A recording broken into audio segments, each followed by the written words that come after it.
છો? મજામાં ને? સરસ. ચલો આજે આપણે હિન્દીમાં ભણીશું પાઠ 6 સુબહ. चलो पाठ में જોઈએ सुबह सुबह रेशमा ने देखा कि घर के सभी लोग सफाई में व्यस्त है। रेशमा જોયું છે સવાર સવારમાં બધા લોકો કામમાં व्यस्त હતા। कोई सामान झाड़ रहा है तो कोई मकड़ी के झाले उतार रहा है। रेशमा ने सोचा जरूर आज कोई खास बात है, आज घर में सब लोग काम कर रहे हैं, क्या होगा? वो सोच रही है आ माँ आज कोई खास बात है, सब इतनी सुबह उठकर घर की सफाई में जुटे हैं। એ માને પૂછે છે માં આજે શું કાંઈ ખાસ વાત છે, બધા આટલી વહેલી ઉઠી અને બધા કામ કરી રહ્યા છે? રેશમાને उत्सुक સાથે पूछा। हाँ बेटिया, रानी त्यौहार के दिन है, भूल गई क्या? पहले से ही सब सफाई होता रही जाए तो अच्छी तरह त्यौहार का आनंद ले पाएंगे। माँ ने प्यार ने रेशमा से गाले को सहलाते हुए कहा।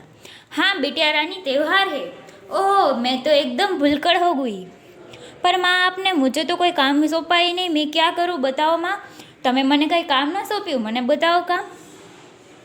अच्छा चलो पहले नहा धोकर तैयार हो जाओ, फिर बताऊंगी, बहुत से काम है, मैं भी आपकी मदद करना चाहती हूँ। माँ ने कहा। સારું, તું પહેલાં નાહી ધોઈને અને સ્વસ્થ થઈ જા, પછી હું તને કામ બતાવીશ, ઘણું બધું કામ છે। रेशमा ने हौसे स्वर में कहा। मदद तो मैं ज़रूर लूँगी, मैंने तुम्हारे लिए कई काम सोच रखे हैं। नहा धोकर नाश्ता कर लो, फिर बताऊंगी। નાહી ધોઈને તું નાસ્તો कर ले, मदद ज़रूर करीશ હું। અને कहते कहते माँ ने रेशमा को ऑफिस की पहली वाली कुर्सी पर बिठा दिया। एनी कुर्सी पर એને બેસાડી દે છે। रेशमा ने अपनी पहली वाली कुर्सी को धीरे धीरे धकेला और अपनी दैनिक कार्यों में लग गई। તે પોતાના રૂટીનના કાર્યો કરવા લાગે છે। रेशमा जब 5 साल की थी तभी उसमें दोनों पैर काम नहीं करते थे। रेशमा જ્યારે 5 વર્ષની હતી ત્યારે એના 2 પગ કામ કરતા ના હતા। અને उससे बहुत तेज बुखार आया और घुटनों से नीचे दोनों पाँव एकदम बेजान हो गए। बहुत इलाज करवाया पर रेशमा के पाँवों में जान नहीं आई। એના उससे बहुत तेज बुखार आया અને બહુ તાવ આવી જાય છે અને એના પગ છે ઘૂંટણથી નીચેના તે સાવ કામ કરતા બંધ થઈ ગયા। बहुत એને દવા કરી પણ એને इलाज करवाया लेकिन उन्हें पाँव में जान नहीं आई। એના પાँવ काम કરી રહ્યા ના હતા। उसे पोलियो हो गया था, એને પોલિયો થઈ ગયો હતો। રેશમા बहुत हिम्मतवाली लड़की थी, તે બહુ હિંમતવાળી છોકરી હતી। शुरू में उसे जरूर दूसरों की सहायता लेनी पड़ी, એને બીજાની મદદ લેવી પડી, કેમ કે પગ જ કામ ના કરતા હતા તો એને બધું કામ કરવું કઈ રીતે? परंतु जब 11 साल की उम्र में वह अपने सारे काम स्वयं करती थी, परंतु 11 વર્ષની હતી ત્યારે એ બધું જાતે કરતી હતી કામ। वह अपने परिवार पर अपने काम के लिए निर्भर नहीं रहना चाहती, वो सब दूसरे के लिए निर्भर नहीं रहना चाहती। निर्भर यानी कि बीजा पासे काम कराओ।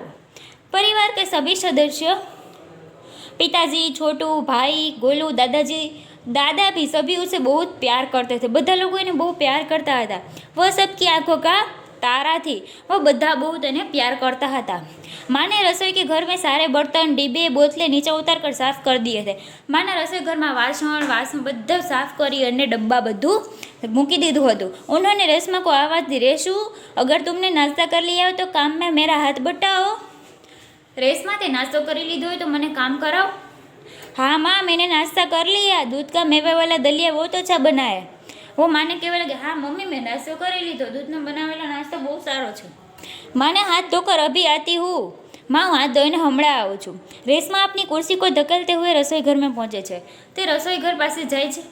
रसोई घर रेशमा को बर्तन डिब्बे पर लेवल लगाकर पकड़ाती हुई और माँ उन्हें व्यवस्थित ढंग से सजाती गई। रसोई घर फिर से चमचमाने लगा।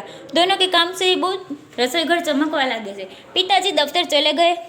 माँ को लड्डू बनाने के लिए कुछ ज़रूरी सामान चाहिए था। गोलू तो बहुत छोटा था, दादी जी बहुत बुजुर्ग थे, अब सामान लाए कौन? माँ ने लड्डू बनावा था, पिताजी तो ચાલે ગયા હતા અને ગોલુ તો બહુ છોટો હતો, બોલુ બહુ નાનો હતો અને દાદાજી તો बहुत ઉંમરવાળા હતા।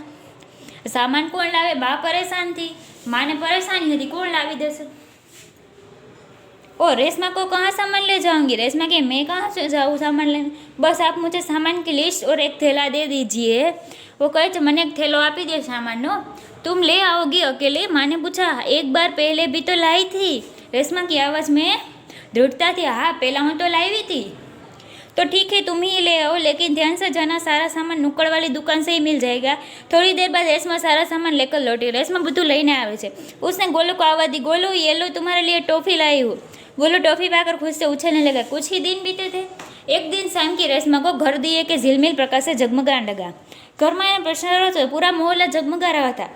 जहाँ रोशनी ही रोशनी थी, क्या जमीन क्या आसमान। दादी ने बताया कि दीपावली अंधेरा पर उजाले की जीत का त्योहार है।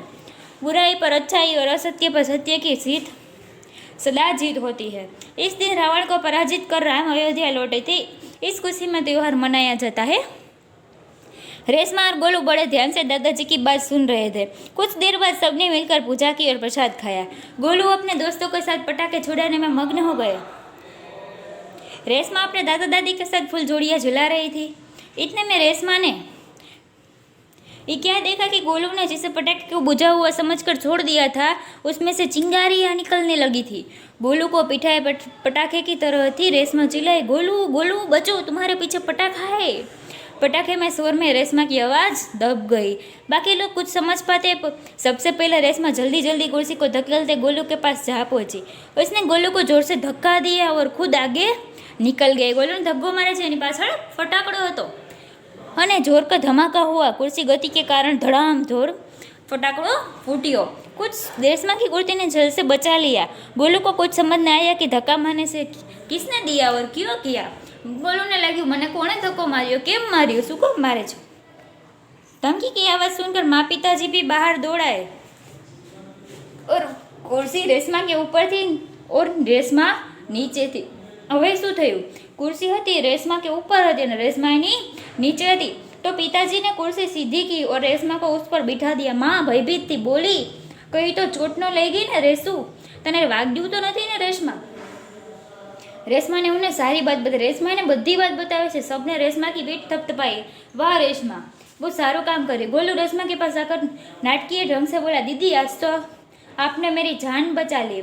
आपका यह धमाकेदार धक्का मुझे हमेशा याद रहेगा। कैसे दीदी तने मारी आज जीव बचाव्यो, आ बात मैं बहुत याद राखीश। सभी लोग खिलखिलकर हंस पड़े। रेशमा की शारीरिक कमी उसके इरादों में कभी बाधा नहीं बनी। એને એક શારીરિક ખામી હતી કે જેના પગ ઉપડતા ન હતા, પણ એને કોઈ દિવસ નડતું ના હતું। અને जिंदादिली और आज वही भी आज ही इतनी जिंदादिली और परिश्रम से अपना जीवन जी रही है। आज પણ એટલી મહેનતથી પોતાની જિંદગી ખુશ મિજાજથી જીવી રહી છે। उसकी हर सुबह नई सुबह होती है। એની દરરોજની સવાર નવી સવાર હોય છે।